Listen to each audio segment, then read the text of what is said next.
Ey Rabbim, ben söylemesem de anlarsın ya beni. Hiç konuşmasam da duyarsın ya hani. Bak buradayım, huzurundayım. Biraz mahzun, ürkek ve çok kederli. Garip gönlüm bir çare, sersefil yolunda. Bekliyorum Rabbim o dua kapısında.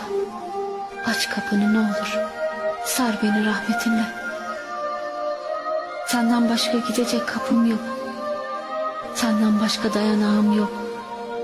Senden başka içimi dökeceğim kimse yok. Bir tek sen anlarsın beni Rabbim. Bir tek sen duyarsın. Ve ancak sen yardım edebilirsin. Yardımına ihtiyacım var ya Rab. Tut ellerimden. Yıkılmama izin verme.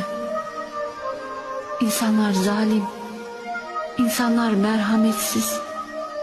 Ya Rab, sen ki merhametlilerin en merhametlisisin.